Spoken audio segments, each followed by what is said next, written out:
Ya, bismillahirrahmanirrahim. Assalamualaikum warahmatullahi wabarakatuh. Ya, adik-adik mahasiswa yang saya banggakan, semoga hari ini tetap dalam keadaan sehat walafiat ya, sehingga bisa mengikuti proses perkuliahan ini dengan baik. Oke, untuk hari ini kita akan membahas tentang sejarah perkembangan bilangan. Ya. Jadi ini hari ini pertemuan kedua di mata kuliah konsep dasar matematika. Ya, yang pertama yang perlu adik-adik pahami itu adalah indikatornya ya. Nah, memahami konsep sejarah dan perkembangan bilangan pada Mesir kuno, masa Babilonia, masa suku Maya, hingga masa sekarang bilangan Hindu-Arab ya. Kemudian melakukan beberapa operasi hitung bilangan ya. Nantinya kita akan belajar tentang itu. Nah, sebelum kita kita masuk di pembahasan sejarah bilangan untuk beberapa suku tadi ya, terlebih dahulu kita harus tahu awal mula munculnya bilangan itu seperti apa ya, seperti itu. Nah, di sini saya memaparkan beberapa gambar ya.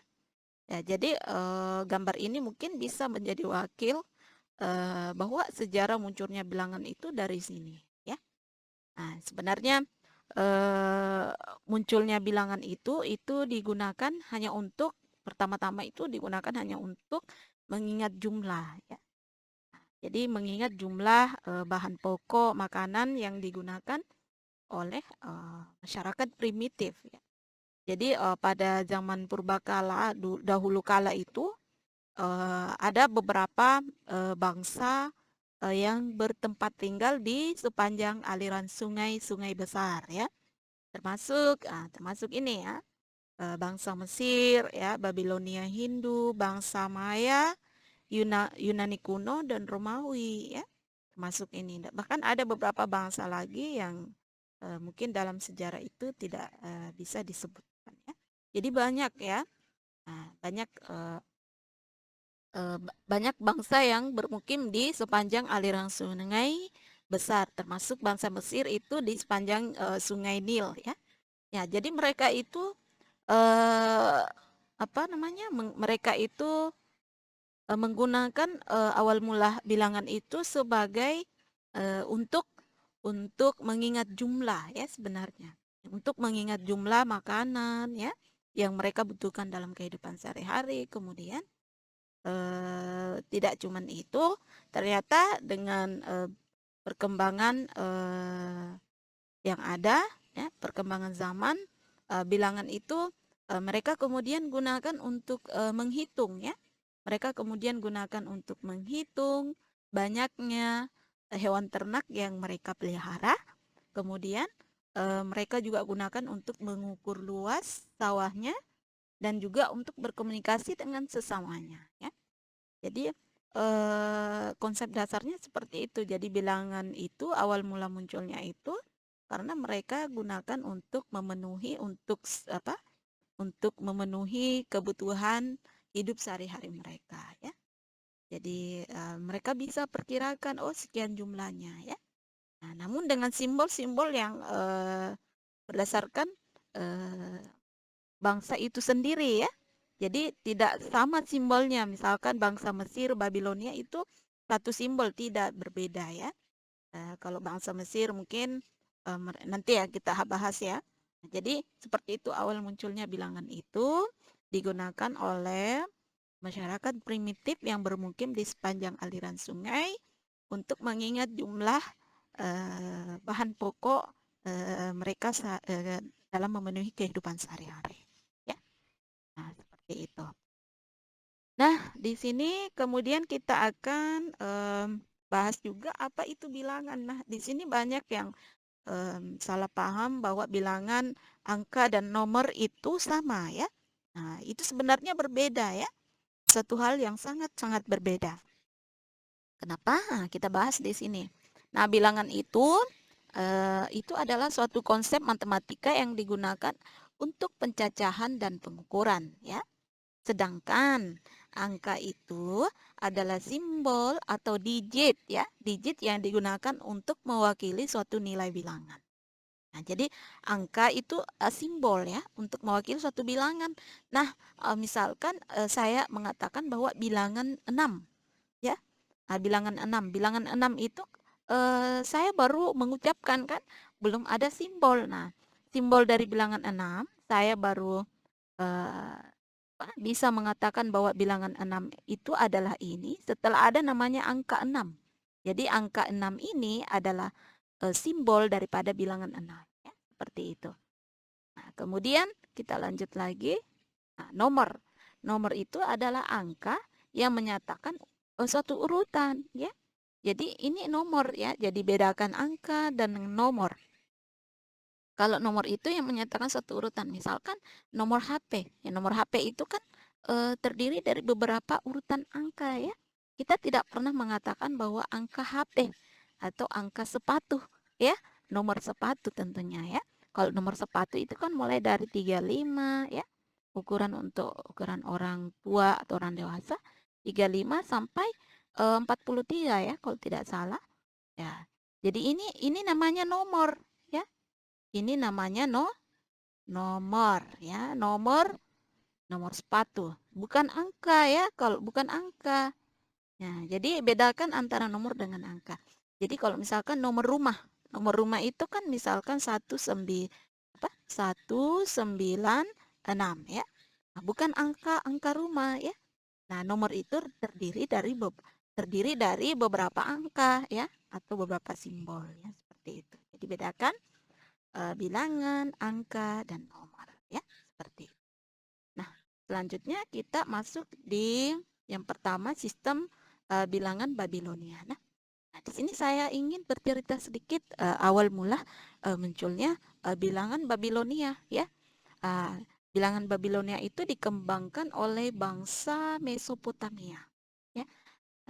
Jadi atau biasa sekarang itu dikenal dengan bangsa Irak ya. Nah, seperti itu.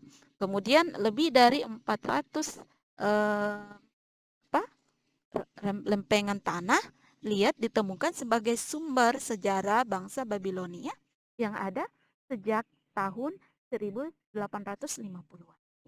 Jadi seperti itu awal mula munculnya bilangan Babilonia. Jadi kalau kalian ingin membaca lebih detail lagi, silakan cari di beberapa sumber, boleh dari Google ya. Nah, banyak yang bisa dipelajari. Jadi ini sebenarnya menarik jika kita mempelajari awal mula sejarah munculnya bilangan itu ya. Menarik sekali ya, seperti itu. Nah, kemudian di sini ada tabel sistem posisi bilangan Babilonia ya. Yang pertama itu kalau bilangan Babilonia itu menggunakan basis 60 ya. Jadi posisi digit 1, 2, 3, 4. Jadi untuk posisi digit 1 itu 60 derajat. 60 derajat itu, 60 pangkat 0 ya. Ya, 60 pangkat 0 itu 1. Jadi angka apapun yang berpangkat 0 itu nilainya 1. Ya. 30 pangkat 0 nilainya 1. Ya. 40 pangkat 0 nilainya 1. Nah, kemudian ini posisi satuan sampai dengan puluhan ya. 60 pangkat posisi digit 2 itu 60 pangkat 1. Nilai posisinya itu 60. 60 pangkat 2 itu 3600. Dari mana? Ini dari mana? Ini dari 60 pangkat 2 ya. Nah, jadi ini dikali 60 kali 60. Jadi 3600 sampai seterusnya ya. Seperti itu. Nah, kemudian ini adalah simbol dari lambang bilangan Babilonia ya. Kalau angka 1 itu seperti apa ya yang ini ya. Ini mirip kerucut ya, kerucut kemudian ini diberikan kaki 1 atau tiang 1 ya. Kemudian kalau angka 10 dia itu sudah berubah menjadi kayak mata ikan ya. Ya, seperti itu kayak ini seperti ini. Jadi angka 1 itu angka 1 itu seperti ini ya. Oke. Kemudian angka 10 itu berubah menjadi ini ya seperti itu ya. Jadi itu angka 10. Kemudian ya, jadi ini menyatakan angka 1, lambang yang ini menyatakan angka 10 ya. Oke, sebagai ilustrasinya ini misalkan ada angka 122 ya. Angka 122 itu simbol bilangan Yunaninya seperti ini. Jadi ini karena kita menggunakan basis 60, kenapa 60 pangkat 1? Karena kalau 60 pangkat 2 itu kebesaran ya. 60 pangkat 2 itu kan 3.600, sedangkan di sini hanya 122. Jadi kita ambil posisi digit 2, nilai posisi digit 2-nya itu 60 pangkat 1 ya. Nah, kemudian 60 pangkat 1 nilainya kan 60. Nah, 60 dikali 2 ya. 60 dikali 2 itu kan nilainya berapa? 120 ya. Nah, 120 ini, nah, itu kan sisanya sisa 2. Berarti kita tambah dengan 2 ya. 2 dikali 60 pangkat 0 sebenarnya ya. Oke, 60 pangkat 0 di sini. Cuman saya tidak tulis. Jadi 60 pangkat 0 itu kan nilainya 1 ya.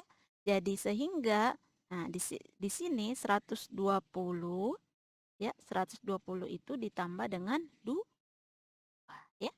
Jadi 120 itu adalah 122 kan? 120 tambah 2, 122. Nah, dalam dalam simbol bilangan Babilonia itu kita ambil yang angka di depannya ini 2. Nah, 2 ini simbolnya ini kan ya, yang ini. Jadi ada dua kerucut terbalik yang ada tongkatnya, itu ini ya, saya katakan kerucut terbalik atau pohon aja deh ya. Nah, ada 2 pohon. Nah, kemudian di sini juga ada 2 pohon. Nah, jadi inilah lambang bilangan ya, atau simbol bilangan Babilonia untuk angka 122 ya, seperti itu. Nah, kemudian contoh yang kedua. Nah, misalkan simbol bilangan 8.010 ya. Nah, 8.010 ini karena ini sekitar 8 ribuan ya. Nah, kita ambil yang ini. Ya, kenapa kita ambil kenapa tidak kita ambil 60 pangkat 3? Karena ini hasilnya 216.000. Nah, ini kebanyakan ya. Sehingga kita ambil posisi digit 3 yaitu 60 pangkat 2 hasilnya 3.600 ya. Nah, 60 pangkat 2 di sini kita kalikan 2 ya. Nah, ini kan 2 ya. Sorry. Bukan 2 dulu ya. Hapus dulu. Nah, ini kan 60, saya tulis dulu 60 ya. 60 pangkat 2 ya. 60 pangkat 2 ini kan 3.600 ya. 3.600 ya. 3.600. Nah, 3.600 ini kita kalikan dengan 2 ya. Kita kalikan dengan 2. Itu dapat berapa? Kalau 3.600 dapat 7.000 berapa? 7.200 kan? Nah, 7.200 ya. Nah, 7.200 itu sisanya berapa? Nah, 8.010 ya, 8.010 dikurang ya, dikurang 7.000. Ini kan 0 turun 1, ini 8. Nah, jadi sisa 810 kan? Nah, jadi sisanya ini 810 ya. Ini agak coret-coretnya ya. Sorry karena agak kurang beraturan ya. Nah, sisanya 810 ya. Kita kalikan dengan 60. 60 ini ya. Ya, jadi posisi digit 2 lagi ya. Tadi kan digit 3. Nah, kita ke posisi digit 2 yaitu 60. 60 pangkat 1 ya, 60 nilainya. Nah, 60 ini kita kalikan berapa ya? Nah, di sini kita kalikan 13 ya. Oke. Nah, kalau kita kalikan 13 itu berapa ya? Kita 60 ya. Itu berapa? 6 kali 3 18 kan? 8 simpan 1 dapat ini 7. 780. Kenapa bukan kita kalikan 14? Karena kalau kita kalikan 14 itu akan lebih ya. Lebih 810 ya. Jadi kita ambil yang mendekati hasil pengalinya ya. Jadi 780. Nah, 780 ini ya, sisanya berapa? Sisanya kan 30. Nah, 30 kan? Nah, 30 ini kita tidak bisa lagi mengalihkan dengan 60 pangkat 1. Yang kita kalikan itu pasti 60 pangkat kan? 60 pangkat 0 itu kan 1 ya. Jadi 30 dikali 1 hasilnya 30. Nah, sehingga ya, sehingga ketika kita simbolkan ini ya, yang kita ambil itu adalah simbol 2, kemudian 13 dan 30 ya. Jadi simbolkan ini 2 ya, pohonnya ada 2. Simbol daripada 13 itu adalah ini ya. 13 ini 10 dan ini 3 ya. Kemudian ini simbol dari 30 itu adalah 10 10 10 ya. Jadi 30. Jadi untuk apa? Untuk simbol bilangan Babilonia itu adalah untuk angka 8010 itu adalah ini ya. Seperti itu. Nah, ini saya buat. Oke. Jadi yang ini ya. Semoga bisa dipahami ya. Ya, jadi kalau belum paham diputar-putar lagi videonya sampai paham ya. Ya, jadi memang agak ribet nih untuk sistem bilangan Babilonia ya. Nah, ini kita lanjut lagi. Nah, sistem sorry. Oh iya masih ada. Nah, yang ini ya, 2 ini itu sebagai ribuan atau ratusan ya. Nah, ini posisinya ini ya. Ini yang ini sebagai sorry, ini sebagai sebagai ratusan puluhan, sedangkan 30 ini posisinya sebagai puluhan atau satuan ya. Ya, jadi yang ini logo yang ini ya, simbol yang ini posisinya ribuan atau ratusan, sedangkan simbol yang ini posisinya ratusan atau puluhan, dan simbol yang ini posisinya sebagai puluhan atau satuan ya. Oke. Nah, kita lanjutkan di sistem bilangan maya ya. Oke. Nah, ini saya sedikit bercerita tentang bilangan maya. Bilangan maya itu muncul sekitar 500 tahun sebelum Masehi. Ya, jadi dikembangkan oleh orang-orang yang tinggal di Amerika Tengah ya. Jadi mereka itu dulu kehidupannya bertani ya, bercocok tanam dan lain-lain sebagainya ya. Seperti itu. Kemudian kita lanjutkan. Nah, di sini ada tabel sistem posisi bilangan maya ya.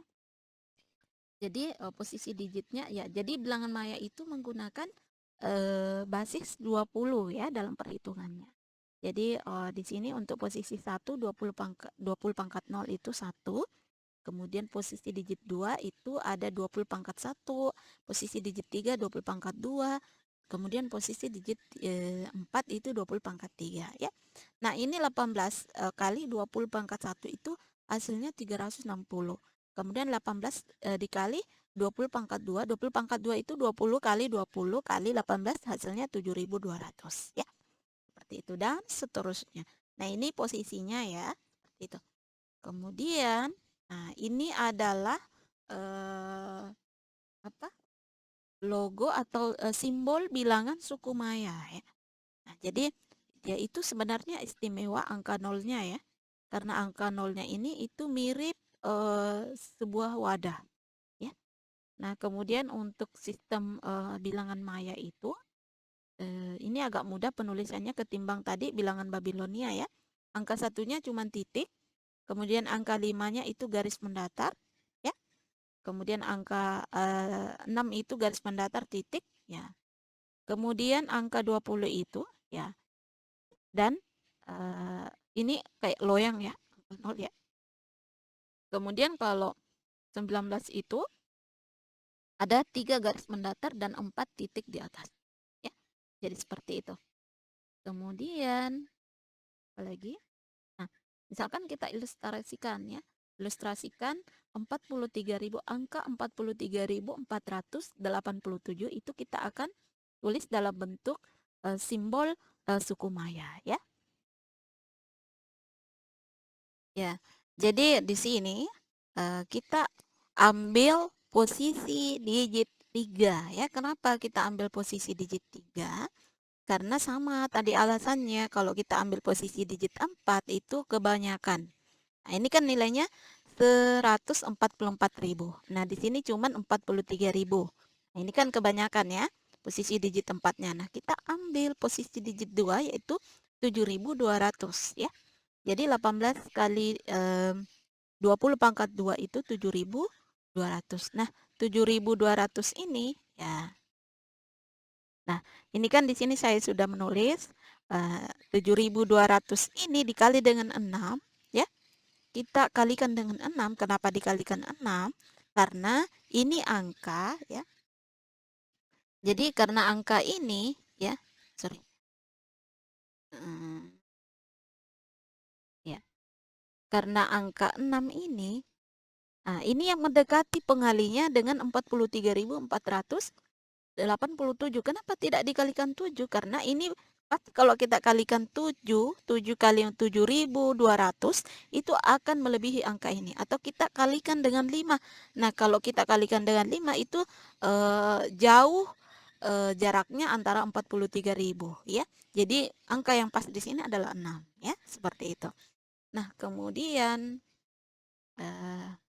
ya, jadi ini kan 6 kali 7.200 hasilnya itu adalah 43.200 ya. Ya, jadi sisanya 287 dari mana? Nah, ini dari sini ya. Jadi 43.487 dikurang dengan 43.200 sisanya 287. Oke? Nah, sekarang kita lanjutkan lagi yang kedua. Nah, di sini ini kita ke posisi kedua, yaitu 18 dikali 20 pangkat 1 ya. 18 kali 20 pangkat 1 ya. Di sini 360. Nah, ini kan 360. Sorry. Ini kan 360 itu melewati ini kan? Nah, ini cuma 287. Nah, berarti 360 ini kita kalikan dengan 0. Nah, sehingga hasilnya 0 ya. Nah, kemudian kita lanjutkan lagi mengalihkan untuk posisi digit 2 kembali ya, yaitu 20 pangkat 1. Nah, kita hilangkan dengan 18-nya. Kita hilangkan 18-nya. Jadi 20 pangkat 1 itu dikali dengan 4 ya. 20 pangkat 1 dikali dengan 4, bukan lagi dikali 18 ya. Nah, jadi 14 dikali 20 itu hasilnya 280. Nah, 200 tadi kan sisanya 287. Nah, berarti sisanya 7. Kan? Nah, sisanya 7 ini kita tambah dengan 7 dikali 20 pangkat 0. Nah, 20 pangkat 0 itu kan tadi 1 nilainya. Jadi 7 dikali 1 hasilnya 7 ya. Seperti itu. Oke? Jadi semoga bisa dipahami ya. Nah, kemudian setelah kita dapat ya. Nah, kita simbolkan menggunakan bilangan suku Maya yaitu 6, kemudian 0, kemudian 14 dan 7 ya. Nah, bagaimana simbolnya? Ya, kita coba perhatikan ya. Nah, jadi ini simbolnya 6 ya. Tadi 6 yang ini ya. Oke. Kemudian selanjutnya simbolnya ini 0, oke? 0. Kemudian selanjutnya simbol dari 14 itu ya yang ini. Garis mendatar 2, kemudian 4 titik, kemudian simbol dari 7 ya. Nah, simbol dari 7 yang ini. Oke. Garis mendatar titik 2. Oke. Nah, seperti itu untuk sistem bilangan Maya ya. Semoga bisa dipahami. Jadi untuk sistem bilangan Babilonia dan sistem bilangan Maya itu memang agak ribet ya.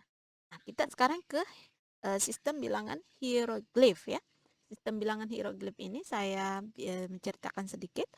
Nah, jadi sistem penomoran oleh bangsa Mesir kuno ya. Jadi digunakan oleh bangsa Mesir kuno sejak tahun 3000 tahun sebelum Masehi. Jadi mereka itu menulis di batu, kemudian tembikar ya, dinding, monumen dan lain sebagainya ya.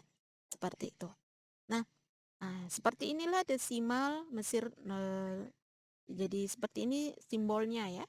Jadi angka 1 itu seperti tongkat, kemudian angka 10 ini seperti tumit tulang, ini kumparan tali, ini kayak obat nyamuk ya. Kemudian ini kayak bunga teratai. Nah, di sini menunjuk apa?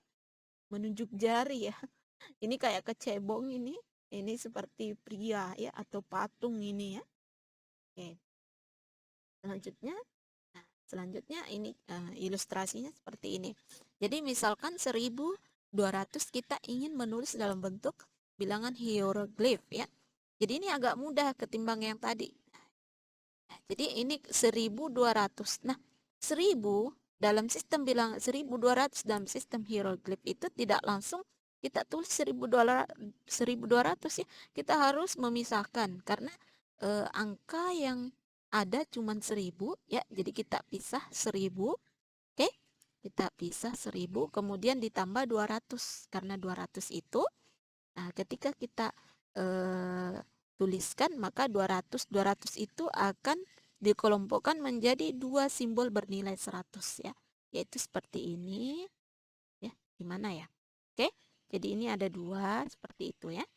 Oke, nah kalau 1000 itu kan dikelompokkan menjadi satu simbol karena memang ada simbol 1000 untuk bilangan hieroglif. Nah, kemudian contoh yang kedua yaitu 46.026 ya. Jadi kita ambil 40.000, kemudian kita ambil 6.206 ya. Jadi kalau kita jumlahkan ini akan menghasilkan ini ya. Jadi ini agak mudah ya, tidak perlu dikali-kali lagi, cuman ini dipisah-pisah. Jadi 40.000 itu dikelompokkan menjadi 4 simbol 10.000. Ini kan simbol 10.000 ya. Jadi kita ada 4, kemudian kalau 6.000 itu dikelompokkan menjadi 6 simbol bernilai 6.000, yaitu 1, 2, 3, 1, 2, 3, 4, 5, 6 ya. Kemudian kalau simbol 200 itu dikelompokkan menjadi dua simbol bernilai 100 ya. Kemudian simbol 6 itu dikelompokkan menjadi 6 simbol bernilai 1 ya, bernilai ini 1 ya. Jadi mereka itu cuma pengelompokan. Jadi ini agak mudah ketimbang yang tadi ya.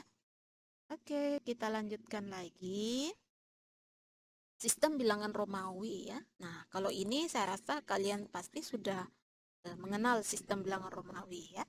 Beda dengan yang tadi ya. Ini saya bercerita sedikit tentang Romawi itu digunakan oleh bangsa Eropa ya.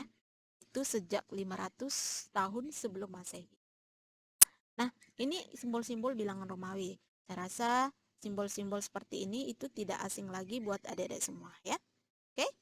Nah, kemudian di sini juga ada aturannya. Jika simbol sebuah angka mempunyai nilai yang menurun dari kiri ke kanan, maka nilai angka tersebut dijumlahkan.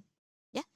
Nah, kemudian yang kedua sebaliknya, jika sebuah angka mempunyai nilai yang naik dari kiri ke kanan, maka nilai angka tersebut dikurangkan. Dalam hal ini pengurangan sebuah angka tidak pernah ditulis lebih dari dua simbol. Jadi pengurangan itu tidak pernah ditulis lebih dari dua simbol. Nah, apa sih maksudnya ini? Nah, kita langsung mencontohkan di sini ya. Nah, misalkan ini. Nah, CX ya, C. C itu adalah 100 kan? C itu adalah 100, kemudian X itu adalah 10 kan? Nah, 110.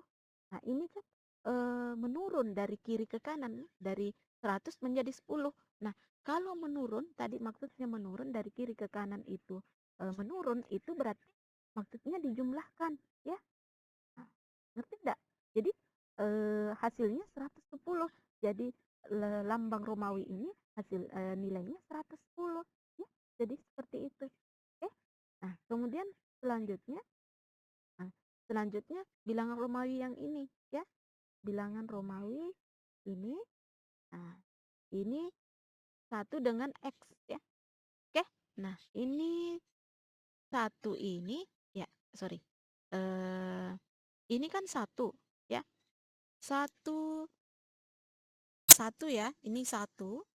Kemudian ini X-nya. Nah, jadi ini satu, X ya. Jadi ini satu, satu nilainya satu. Kemudian X-nya itu nilainya 10, ya. Oke, X-nya itu nilainya 10 ya. Oke, ini satu. Nah, ini juga, ini kan dari satu, ini satu, ini 10. Nah, dari satu menjadi 10 itu kan naik. Nah, naik itu artinya dari kiri ke kanan naik, maka itu maksudnya dikurangkan. Berarti 10 dikurang dengan satu hasilnya 9. Jadi, angka Romawi ini adalah angka Romawi 9. Ya, seperti itu. Oke, saya rasa pasti sudah paham, toh? Itu maksudnya. Nah, sekarang kita ke ribuan ya. Gimana kalau dia ribuan? Nah, kita jumlahkan 1000 ditambah 900 ditambah 40 ditambah 4 ya. Jadi 1000 ini kita masukkan 1000, kemudian 900 itu, nah ini berlaku lagi pengurangan. Nah tadi kan ini 1000 ya kan, ini 1000. Nah terus ini C-nya berapa? C-nya itu kan 100. Nah kalau dari kiri ke kanan itu naik, maka itu dikurangkan jadi 1000 kurang 100 itu dapat 900 ya, seperti itu. Kemudian ini lagi XL. XL ini, nah ini kita hapus dulu. Oke, ini XL. X ini berapa ini X? Ini kan tadi 10 ya X-nya. L-nya itu 50. Nah, kalau dari kiri ke kanan naik, maka itu dikurangkan jadi dia 40. Sama dengan ini. Ya, ini angka Romawi 4 pasti sudah tahu kan. SD saja sudah tahu ya. Nah, jadi seperti itu ya ceritanya ya. Saya rasa pasti sudah paham semua ya. Kita lanjut lagi ya. Oke. Jadi, ini nih simbolnya ya. Oke. Sekarang kita masuk di sistem bilangan Hindu-Arab. Nah, inilah bilangan yang kita gunakan sekarang ya. Jadi sistem bilangan Hindu-Arab itu dimulai pada tahun 1300 sebelum Masehi. 1300 Masehi di Baghdad. Jadi diadaptasi oleh orang-orang Arab. Kemudian ini tabel sistem bilangan Hindu-Arab. Ya, jadi ini posisi digitnya ada 1, 2, 3, sampai 4, dan seterusnya ya. Kemudian dia menggunakan basis 10 ya. 10 pangkat 0, 1, 10 pangkat 1, 10, 10 pangkat 2, 100, sampai seterusnya ya. Jadi ini posisinya satuan, puluhan, ratusan, ribuan. Jadi ini agak mudah ya ketimbang yang lain tadi. Nah, ini misalkan 190 ya. 190 ya. Nah, jadi ini 190 di sini ya. Satu ini adalah posisinya ratusan, kemudian 9 ini posisinya puluhan, 2 ini satuan. Nah, misalkan lagi angka 123.456. Satu ini adalah ribuan ya, ini di atas. Kemudian 2 ini adalah puluh ribuan, 3 ini adalah ribuan. Satu tadi ratus ribuan ya. Kemudian 4 ini ratusan, 5 ini puluhan, dan 6 ini satuan ya. Begitu seterusnya ya. Jadi ini 1.578.263. Jadi 1 ini posisinya jutaan, 5 ini posisinya ratus ribuan, 7 ini posisinya puluh ribuan, 8 ribuan, 2 ratusan, 6 puluhan, dan 3 satuan. Seperti itu. Ya. Ini sebenarnya sudah didapat ya di SD ya. Nah, ini misalkan diilustrasikan. Contoh, tuliskan lambangnya dalam bentuk panjang ya. Jadi 76.309. Nah, jadi 76.309, 7 ya, dikali 10.000, kemudian ditambah 6 dikali 1.000, ditambah 3 dikali 100, ditambah 0 dikali 10, dan ditambah 9 dikali 1 ya. Nah, tadi kan kalau misalkan ini kan 70.000 ditambah 6.000 ditambah 300 ditambah 0 ditambah 9 ya. Oke, jadi ini posisi digitnya harus diurut ya. Kalau misalkan mulai dari digit, ini kan digit 5 sebenarnya ya untuk 10.000. itu digit 5 karena 10 pangkat 4 di sini ya. Oke, jadi masih ada 6 digit, masih banyak digit-digit ke bawah ini, cuman saya tulis sampai 4 saja ya. Nah, jadi ini 7 dikali 10.000, 70.000 ditambah 6.000 ditambah 300 ditambah 0 ditambah 9 itu hasilnya 76.309. Ini boleh kalian pakai kalkulator di sini. Ya. Oke, seperti itu. Kemudian, nah kita lanjutkan lagi untuk 7. Nah, kita boleh menulis 10.000 ini dalam bentuk 10 pangkat 4. Kemudian 1000 ini kita boleh menulis dalam bentuk 10 pangkat 3, 100 10 pangkat 2, 10 pangkat 0, dan 9 10 pangkat 10 pangkat 1 ya. 10 pangkat 0. Nah, kenapa tadi ya saya tidak jelaskan kenapa 10 pangkat 1 ini kita kalikan dengan 0? Karena kan di sini sisanya 9 ya. Nah, kalau kita sekalikan 10 dikali 1 itu kan lebih. Nah, makanya kita kalikan dengan 0. Kemudian nanti di sini barulah kemudian kita kalikan 9 dengan 10 pangkat 0. Karena nilainya 1 ya gitu ya. Ini menarik sekali ya. Jadi penulisan dalam bentuk terakhir ini itu disebut penulisan dalam bentuk baku ya. Jadi ini penulisan dalam bentuk baku dengan basis 10 pangkat menurun ya. Jadi 4, 3, 2, 1, 0. Nah, jadi ini pangkat menurun ya. Seperti itu ya. Oke. Nah, ya mungkin seperti itu untuk hari ini. Jadi jangan lupa di subscribe channelnya Ibu. Semoga bisa berkembang menjadi YouTube matematika, ilmu matematika. Ya, ya nanti kita bertemu lagi di pertemuan ketiga. Nah di sini nanti di grup WA saya akan berikan soal kuis. Oh iya sudah ada ya. Ternyata saya sudah siapkan di sini. Jadi ini soal kuisnya. Ya, silakan adik-adik semua dikerjakan. Kemudian nanti akan dibahas di uh, di grup WA ya. Oke, seperti itu. Sekian, mohon maaf jika masih kurang jelas mengenai penjelasan kita ya. Jadi nanti boleh kita tanyakan di grup WA ya. Terima kasih. Wassalamualaikum warahmatullahi wabarakatuh.